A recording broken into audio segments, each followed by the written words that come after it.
some nuts, dried fruit, more dried fruit.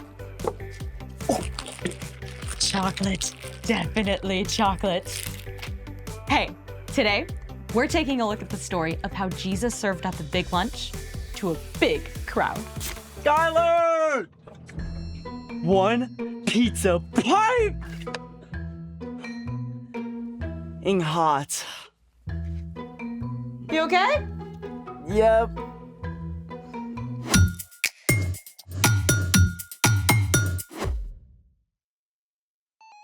Hey guys, I'm Skylar. And I'm Sebastian. This month, we're talking about how following Jesus changes the way we treat others. Right, Sebastian?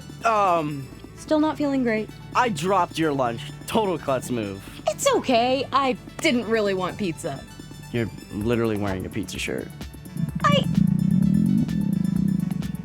And that growl came directly from your stomach. Okay, but that's besides the point. I mess up all the time. Mistakes and accidents happen. You're worth so much more than a dropped pizza. I guess. I just want to go back and change the great pizza catastrophe of 24. How about we make our own instead? Make our own pizza with what? The Story Lab always comes through. Oh, and the snack pantry. I just restocked. Yeah, this could work. Let's make it. Okay, we're all set up. I got some string cheese I can use as pizza cheese. I got some tomato sauce. And I even found a can of anchovies. I definitely did not put those in the snack pantry. I want to try them. We're starting the dough for the pizza crust. You'll need 2 cups of water, 5½ cups of all-purpose flour, 4 tablespoons of olive oil, 2 to 3 teaspoons of salt, 1 to 2 teaspoons of sugar, 1 teaspoon of garlic powder, and a pack of dried yeast. Step 1, activate your yeast. Yeast is a type of microscopic fungus. When it's activated, it pumps up your bread dough to make it soft and fluffy. Oh, so yeast is like microscopic cheerleaders. Okay! Kinda. To activate your yeast, mix the yeast with warm water in a small cup or bowl. Then add some sugar to speed up the activation process.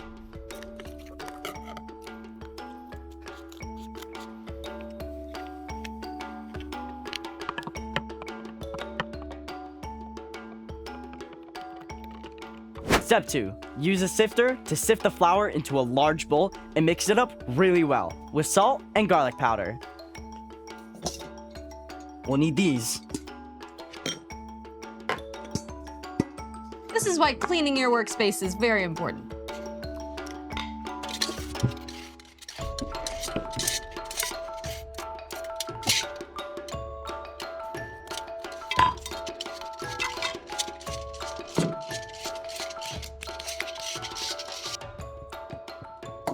And add salt and garlic powder.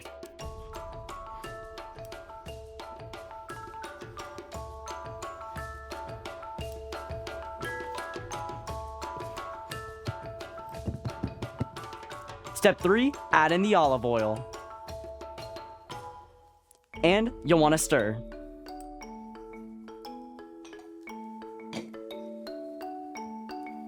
Then, wait 15 minutes for your yeast to finish activating. Whoa, I see little bubbles. That's a sign that our yeast is up and ready.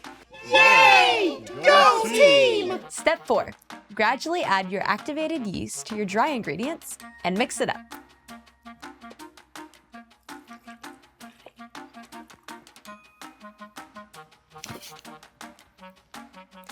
You'll need to stir for 5 to 10 minutes until the dough starts coming away from the sides of the bowl. This is a workout. Pizza dough was not made for the weak. I'm gonna use my hands. Okay. This seems a lot more effective. I would recommend using your hands.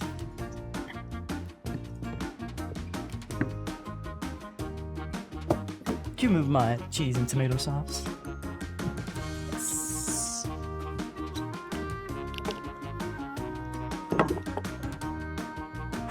This is a workout.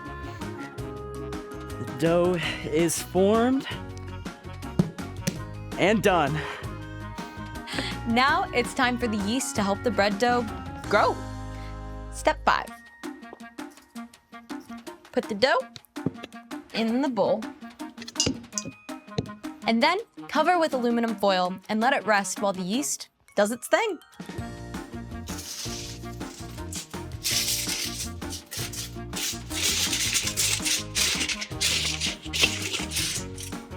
When you add yeast to water and flour to create dough, the yeast eats up the sugars in the flour and gives off a mixture of ethanol and carbon dioxide gas. The team's all here! The gluten in the dough traps the carbon dioxide gas, preventing it from escaping. And the more gas that forms, the more the bread dough expands. Go team! Let's get that bread! Oh, so the yeast makes the dough blow up like a balloon, and that's why it makes bread so fluffy. You got it. Now that the dough is covered, let it sit for 1 to 2 hours. See ya.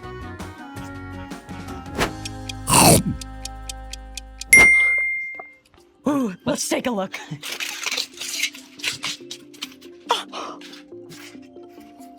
It's like double the size. Wow, it's huge. Yep, that's the yeast at work. Now, we just have to roll out the crust, add the toppings, and bake. Awesome. And speaking of all things bread, it's time for... The story before the story. Today we're in the book of John, which tells the story of Jesus. John was one of Jesus' closest friends. He recorded stories from the life of Jesus.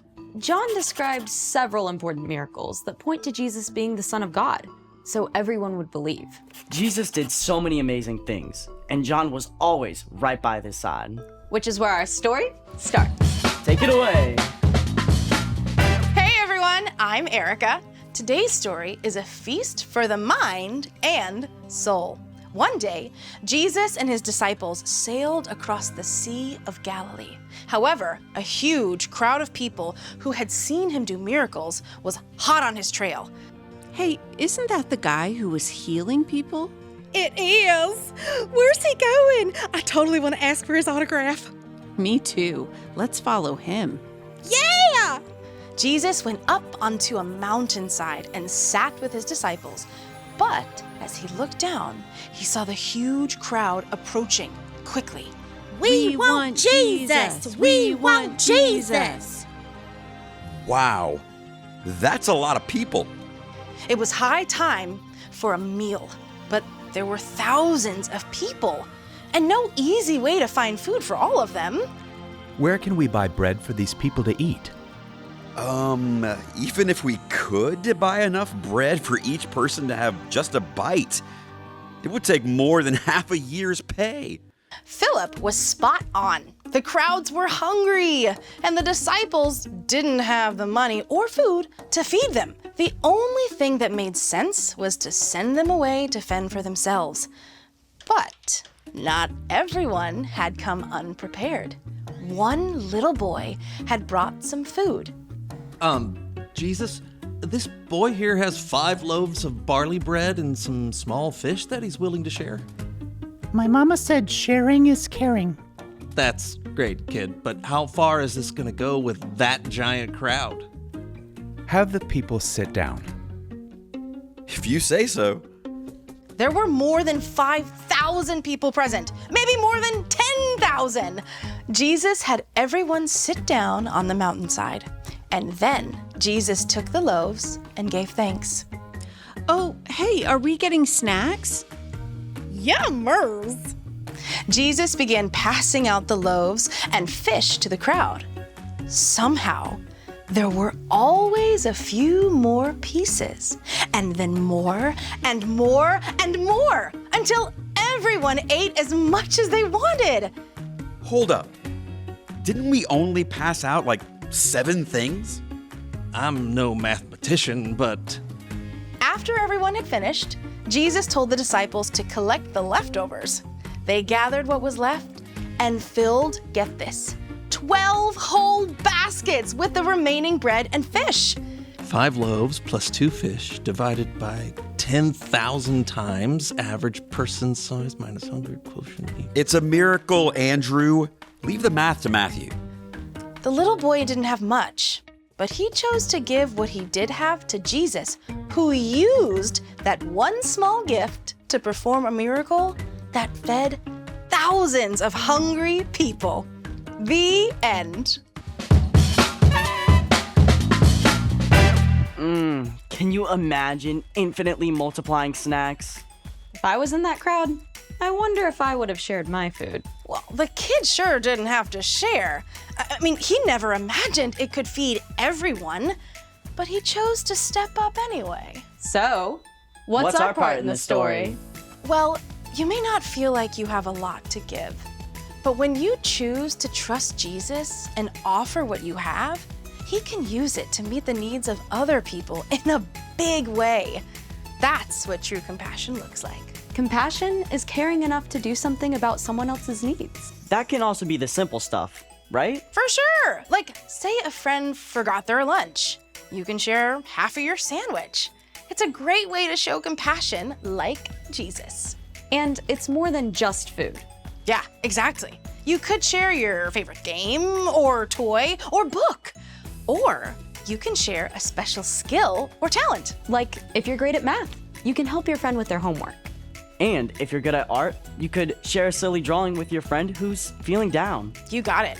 You can even give your time to meet others' needs, like helping your mom collect canned goods for people who don't have enough food. Or smiling at everyone you meet when you go to visit your great-grandma at the nursing home. Sounds like we gotta get creative. Keep our eyes open. That's right. God made you to show compassion like Jesus in your own unique way. See you next time. Bye.